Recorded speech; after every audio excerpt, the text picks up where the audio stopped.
Donc aujourd'hui, on va interviewer Bastien qui a réalisé son échange à Montevideo en Uruguay, donc au semestre 1 de août à novembre. Donc Bastien, pourquoi tu as choisi cette université? Alors c'est plus, on va dire, le lieu que l'université en soi, c'est plus l'Amérique latine qui est aujourd'hui quand on fait du business, aujourd'hui ça fait partie des endroits où il faut être passé pour voir à quoi ça ressemble, parce qu'il y a quand même, on va dire que le business de demain, après l'Asie, c'est quand même l'Amérique du Sud. Donc ça fait quand même partie des endroits où il faut passer. Et en plus de ça, la langue, l'espagnol, je pense que ça fait partie aussi des langues qui sont les plus importantes. Aujourd'hui, l'anglais en école de commerce, je pense que c'est quelque chose qu'on pratique suffisamment, mais l'espagnol pas assez. Donc voilà, la langue et une culture différente. D'accord. Et quelles ont été les conditions requises pour intégrer cette université au niveau du TOEFL ou du TOEIC? Alors, il y a pas de besoin au niveau du TOEFL, si mes souvenirs sont bons. Il y a juste un besoin au niveau de l'élité. Il faut un niveau B2, donc qui n'est pas forcément très compliqué à avoir. En espagnol ou en Mais anglais? l'élité, ouais, c'est en espagnol. Ok. Donc, il faut un niveau B2. Mais après, de toute façon, en arrivant à l'université à Montevideo, dans la première semaine, il y a un test d'espagnol qui est réalisé. Et en fait, ce test permet d'accéder à des cours en espagnol.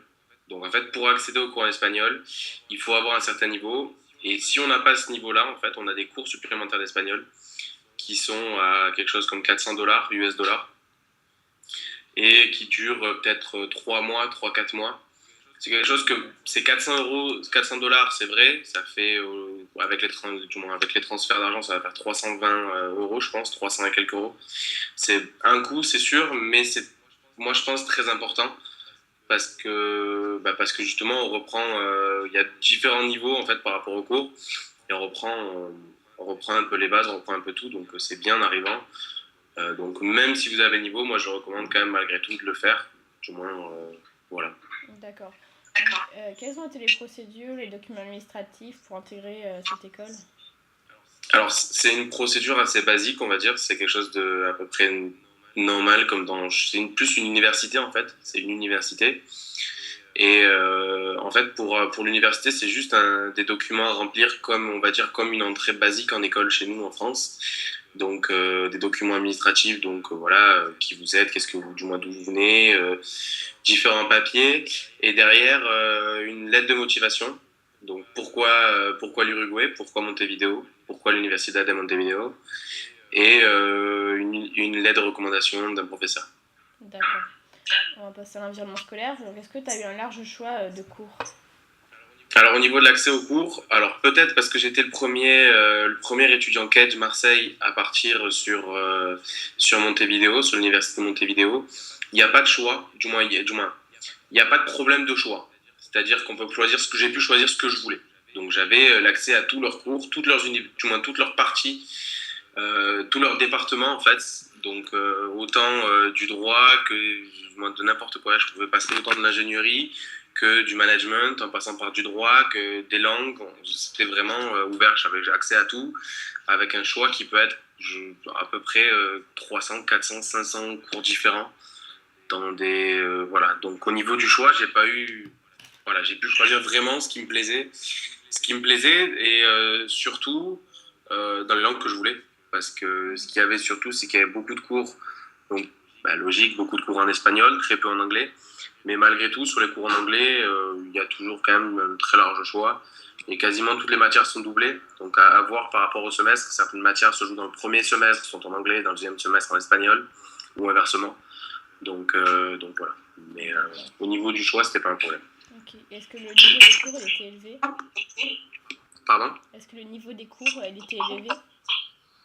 Alors ce qu'il faut savoir, bon, j'ai fait mon échange en quatrième année, en 16 mètres 4. Donc par rapport à ça, en fait, en Uruguay, les étudiants internationaux sont souvent avec les troisième années sur les cours qui sont en anglais. J'ai pris quasiment tous mes cours en anglais, on va dire, vu que c'est ma quatrième année, c'est la dernière année.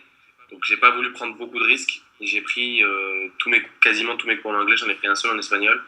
Et donc c'est vrai que par rapport à ce choix-là, les Uruguayens sont sur leur première année de cours totalement en anglais. Donc pour nous, étudiants en école de commerce, on a l'habitude d'avoir à peu près au minimum 50% de nos cours en anglais. C'est raisonnable. Du moins, le niveau est plutôt, on va dire, plutôt facile pour nous. Les notes sont sur 12, donc noté sur 12, et beaucoup de matières, toutes les matières en anglais, en fait, on a la possibilité, donc en business et en anglais, on a la possibilité d'exempter d'examens finaux à partir du moment où on obtient la note de 9 sur 12, donc 75% de réussite dans la matière au contrôle continu, et on ne va pas à l'examen final.